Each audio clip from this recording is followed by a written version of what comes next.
Existe uma frase de Jesus que é repetida há séculos, citada em sermões, livros e orações, mas que continua sendo uma das mais mal compreendidas de todo o Evangelho. Uma frase que, quando lida superficialmente, parece uma promessa simples, mas quando compreendida em profundidade, revela um princípio espiritual poderoso. Marcos 11:24 diz: Tudo o que pedirdes em oração, crede que já recebestes, e assim será. A leitura mais comum dessa frase transforma o ensinamento de Jesus em uma técnica de pedido, como se ele estivesse dizendo: peça com fé e Deus atenderá. Mas essa interpretação ignora o ponto central da frase e reduz o ensinamento a um mecanismo externo. Jesus não estava ensinando como pedir. Ele estava ensinando como se posicionar interiormente. Observe com atenção. Ele não diz: crede que recebereis. Ele diz: crede que já recebestes. Isso muda completamente o sentido da frase. Não se trata de esperança futura, mas de um estado presente. Não é expectativa, é assunção. O erro fundamental está aqui. A maioria das pessoas pede algo permanecendo no mesmo estado interno de falta, ansiedade ou carência. Pedem, mas continuam se sentindo como quem não tem. E a realidade responde exatamente a esse estado. Jesus estava revelando que a criação da experiência não começa no pedido, mas no estado de consciência, a partir do qual se vive. A oração, nesse contexto, não é súplica, é alinhamento. Essa frase não é uma promessa religiosa, é a descrição de uma lei espiritual. E enquanto ela for lida apenas como pedir com fé, continuará frustrando. Mas quando é compreendida como assumir o estado antes da forma, ela começa a revelar o que Jesus realmente estava ensinando.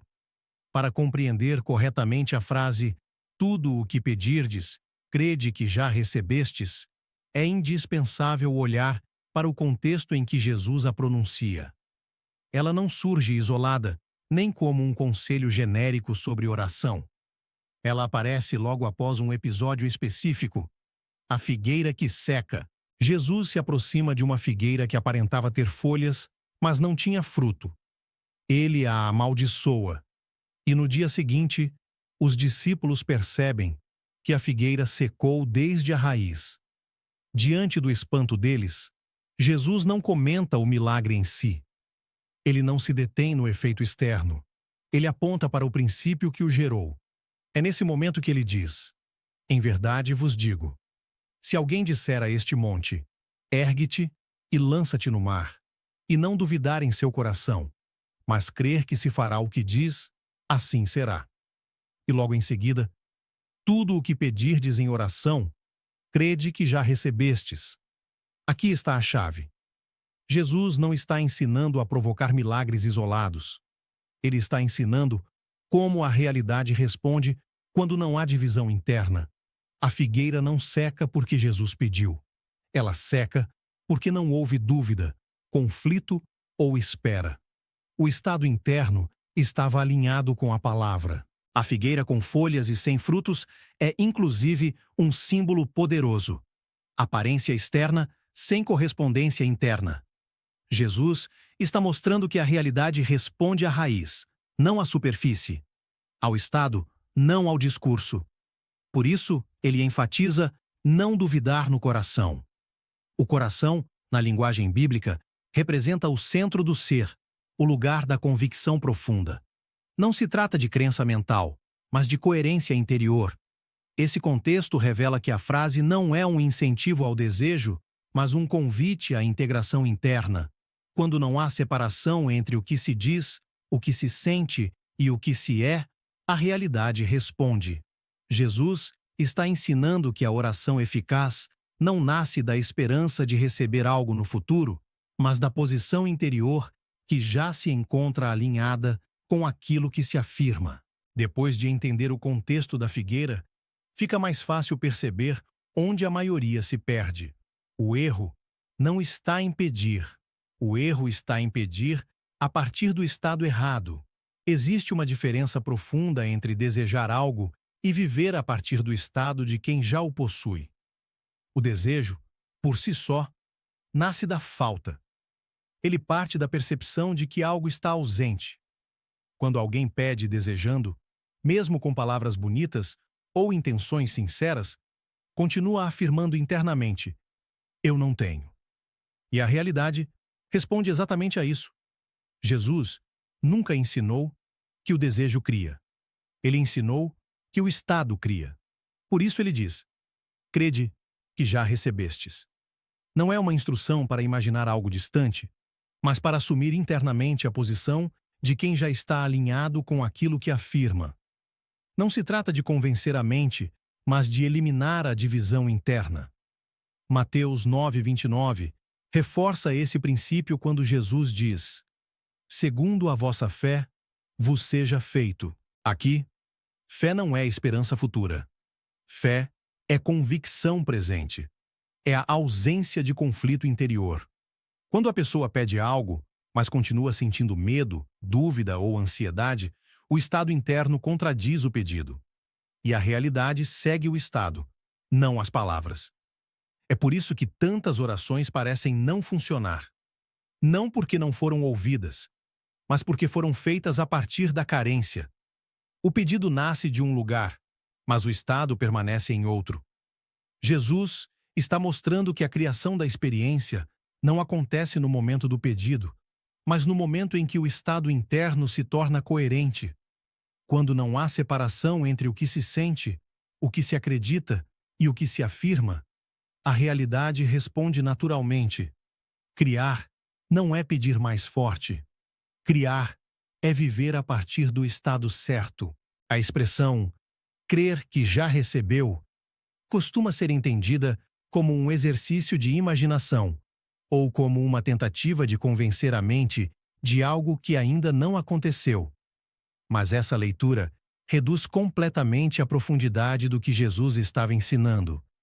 Jesus não está falando de fingir que algo aconteceu. Ele está falando de coerência interior.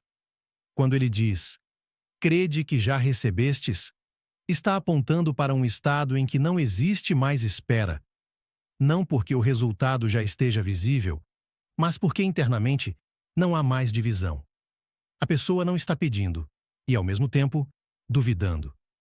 Não está desejando e, ao mesmo tempo, temendo. Ela está alinhada. João 14:10 esclarece esse ponto quando Jesus afirma: o Pai que permanece em mim faz as obras. Observe. Jesus não diz: o Pai fará. Ele diz: faz. A ação não está no futuro. Ela acontece a partir da permanência. Permanecer aqui significa habitar um estado interior estável, onde intenção, sentimento e convicção estão unificados. Crer que já recebeu não é visualizar cenas nem repetir afirmações. É cessar a tensão interna. É sair do estado de busca e entrar no estado de reconhecimento. Quando a busca termina por dentro, algo começa a se mover por fora. Esse é o motivo pelo qual Jesus insiste tanto na ausência de dúvida. A dúvida não é um problema moral, é um sinal de divisão interna. Enquanto a pessoa oscila entre quero e talvez, entre peço e se não acontecer, o estado permanece instável. A fé, no sentido que Jesus usa, é estabilidade interior. É a tranquilidade de quem não está mais tentando forçar a realidade. Não há pressa, porque não há carência. Não há ansiedade, porque não há separação. Crer que já recebeu é, portanto, habitar o estado que torna o pedido desnecessário.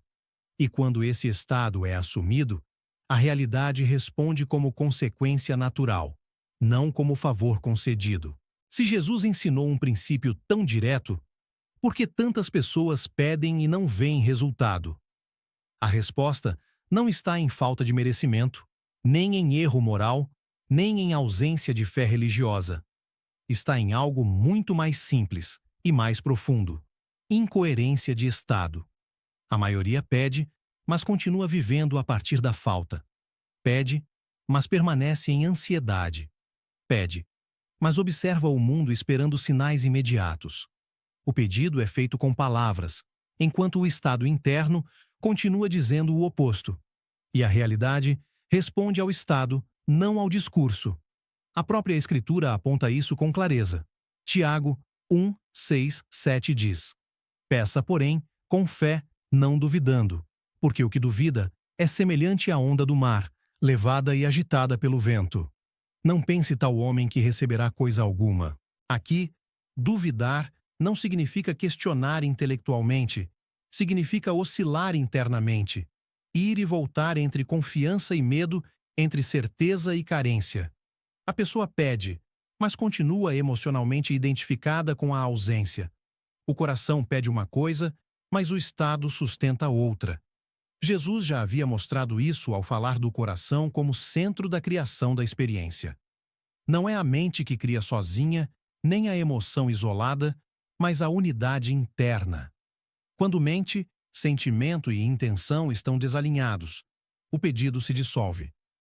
Outro ponto importante: muitas pessoas pedem tentando usar a oração como ferramenta de controle. Pedem para fugir de uma situação, para compensar um vazio, para aliviar um medo.